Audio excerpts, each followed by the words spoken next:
What this man found in the forest was truly bizarre.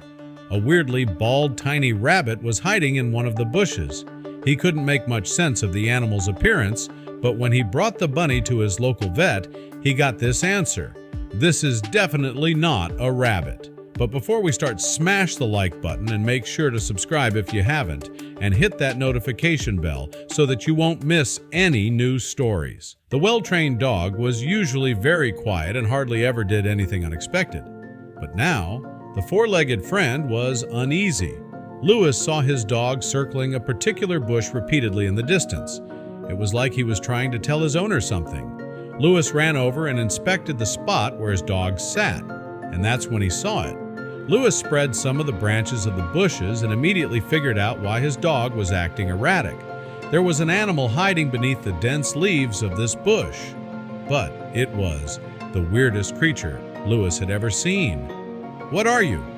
The animal was extremely tiny, and what Louis noticed the most was that it was pretty much hairless all over its body. The tiny creature squealed like it desperately needed attention or food. She squealed and shivered, which made her appearance a sad sight to behold. Maybe her parents died, or maybe she was abandoned for some reason. Louis spoke to his dog sadly. Louis couldn't go home and leave this helpless animal behind to suffer. So, in the end, he chose to bring it with him. Once home, Louis placed the pink-balled creature on his kitchen counter. "What are you?" he uttered. Confusion riddled all over his face.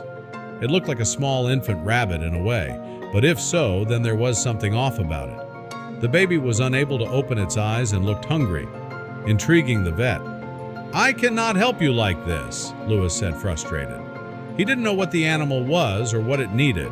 Eventually, he called his local vet for help and an explanation.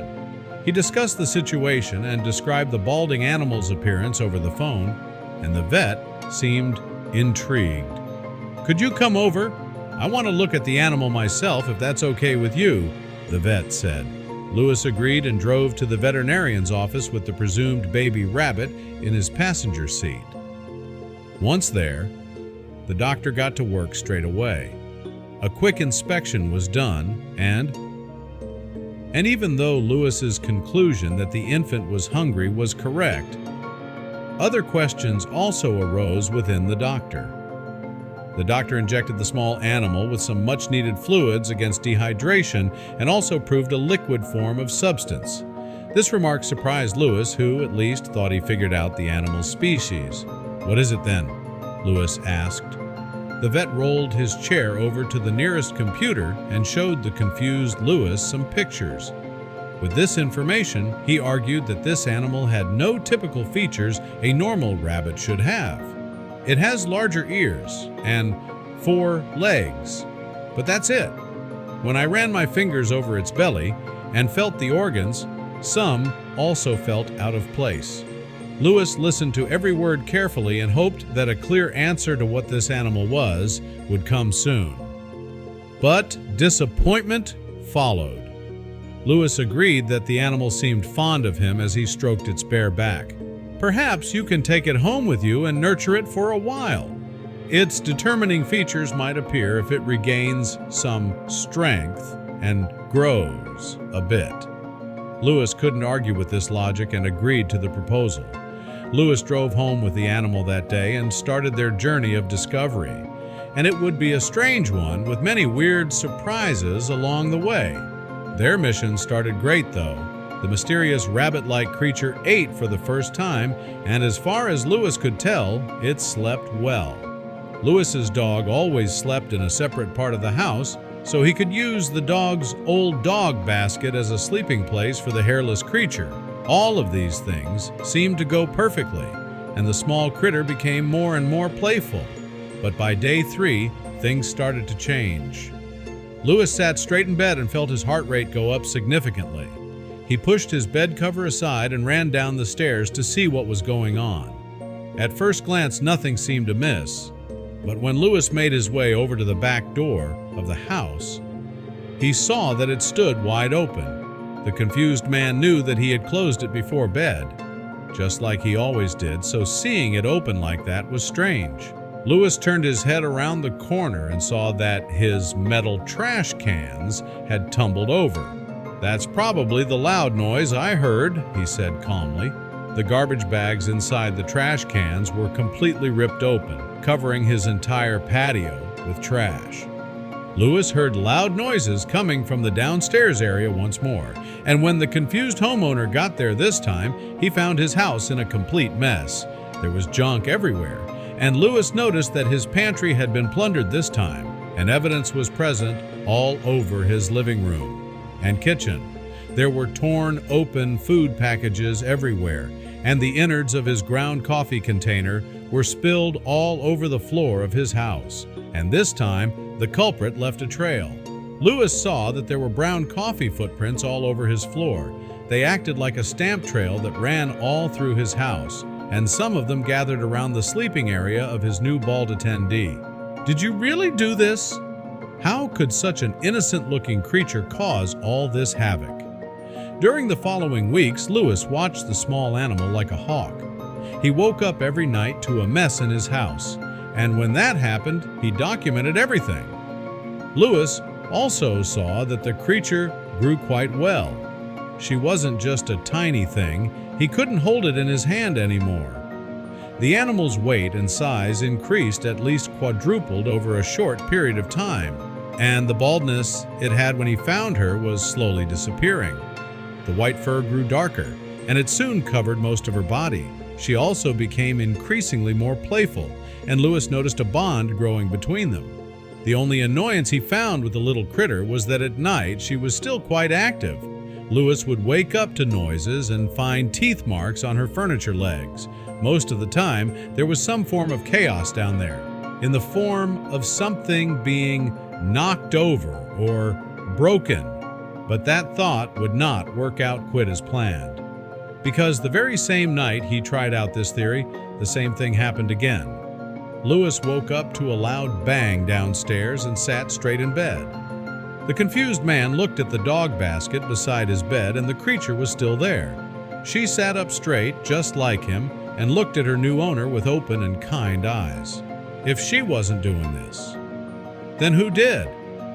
Lewis swung his bedroom door open and ran downstairs. And when he reached his living quarters, he was met with a scene that left him in utter shock.